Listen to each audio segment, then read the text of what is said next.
Right golfers, I'm going to show you 3 really easy cheats that good players are using on a golf course to help them play better golf, and amateurs just simply aren't. You need to start doing these things. They're easy, they're cheats, they're just such simple fixes, and look where we are. Who doesn't want to come to a golf course like this and play their best golf? Let's show you how to play your best golf.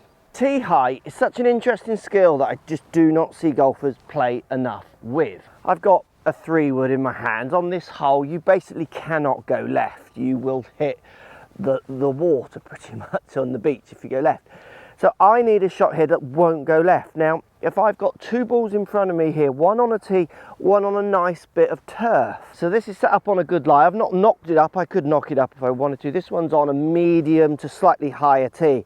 Now if I was to play these 2 shots, the one on the medium to higher tee for me with a fairway wood from a tee, I am going to have to aim that in a very different position to the one on the ground, because my delivery to a ball up on a tee is going to be quite different to one down on the ground. This is going to be 2 to 4 down, so angle of attack, club coming down. This one I can hit level to slightly up on, and that promotes different paths for me as down.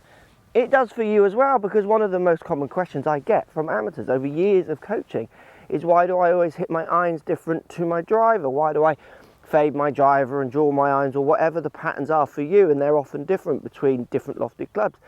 It's because we don't deliver the same. And you need to, on situations, there's loads of situations where that's going to hurt you. Like lots of people say, I can't hit my driver straight, but I can hit my iron straight.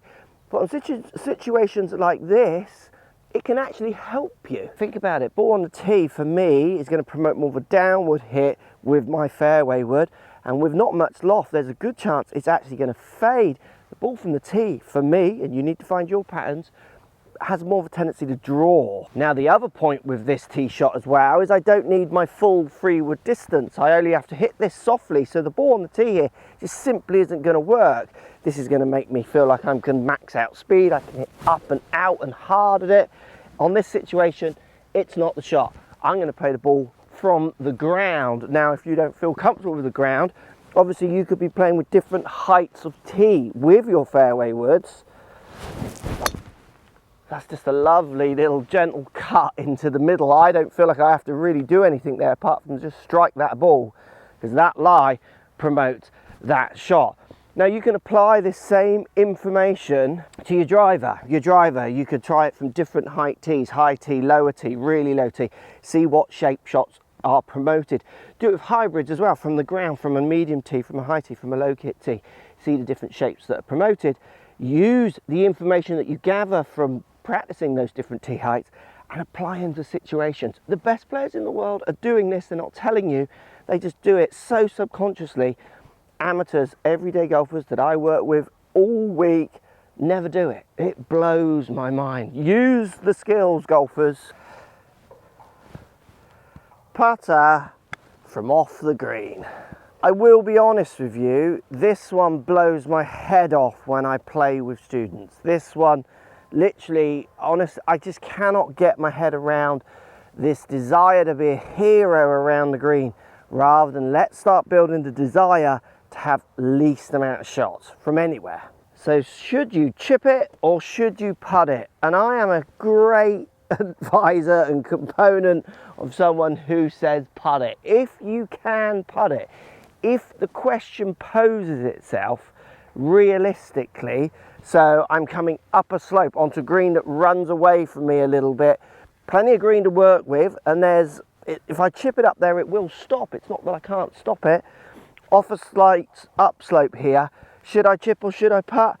I mean, for me, it's an absolute no-brainer, and my chipping is okay now. Like, I feel like I could chip it up there and do very well. Like, that one's going to go in or hit the hole, but with a little bit of pace. And I would class that as a pretty good chip. Like, the strike was good. This is very tight grass at the moment as well, compared to my pretty unthoughtful average putt.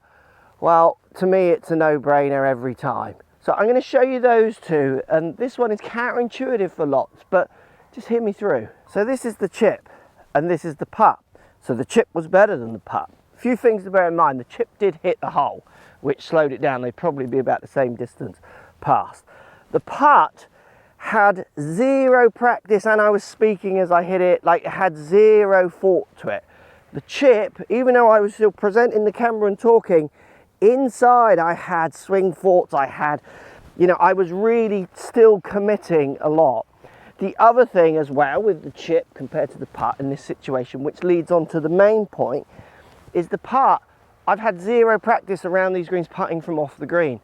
I've chipped a lot in the 2 days I've been here from off the green for videos and just a bit of practice. And that leads on to the main point why people still think this is actually a question. If you actually commit some time, like you probably do to the rest of your game, practicing putting from off the green, so really trying to read the situation of up to down, longer grass to tighter grass, how bumpy it is, things that will really slow it up and things that won't. Like you do when you practice your chipping, lots of people will come on a course and they feel happy just putting wedges down and chipping and getting to a chipping green and chipping around it. I never see anyone practicing their putting around chipping greens from off the green. And you should be, you absolutely should be. Because I've just hit 2 putts, again while talking, with limited practice, from an incredibly difficult situation. One that if I chipped it, if I got it within this radius of this first ball, people would be going, that's an amazing shot. So I'm coming over a big slope onto a massive downhill that really shoots away. Like people would see the situation. Often when people are choosing their wedges, they're choosing it out of laziness, they're choosing it out of they think they should. Putting from off and around the green is such a skill I want so many of you to get so much better at. Now, if you are that hero who's way better with their wedge and chipping it from every spot, then absolutely do not putt it from off the green. Use the skills, use what you're best at. I mean, they're 2 out there skills for me. To be fair, that situation, the slope gets so steep, probably would chip it. Again, that's got my experience of understanding how to putt from off the green. What will happen is you'll learn situations where it's just so much better, which we'll say is like 80% as a ballpark figure. And there'll be some situations like where the slope gets too severe that you've done the putt off the green and it's just too hard to judge, so you're better off taking that slope out. You'll learn them. If you're better with chipping, just keep chipping. Whatever you're better at, do it. Majority of amateurs that I play with on the golf course, they're actually better at putting off the green. They just never practice it, and they're better at it. Just imagine that. They actually practiced it.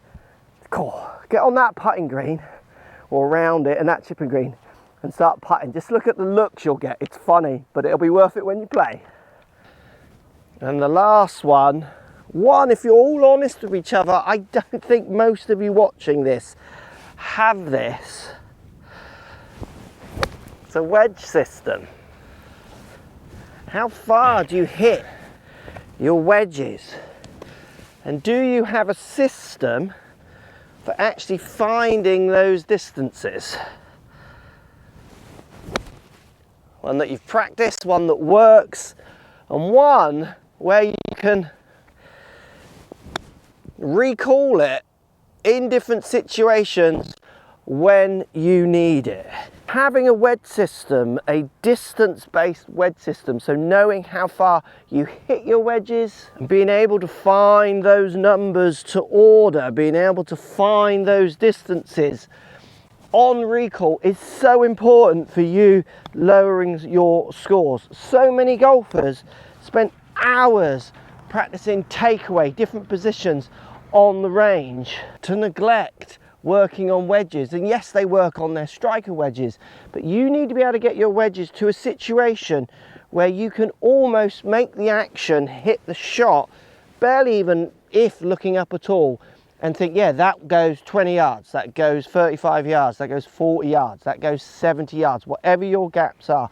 Developing a system. I have literally just worked on a system. If you want me to do a video on it, I've got a new website coming soon. I'll put it on there and you can check it out. It's working just crazy for me in a situation where I can just get those yardages. I've got certain distances and speeds and lofts that I present, and I know I'm going to hit it pretty much within those distances, within a 10-yard kind of gap.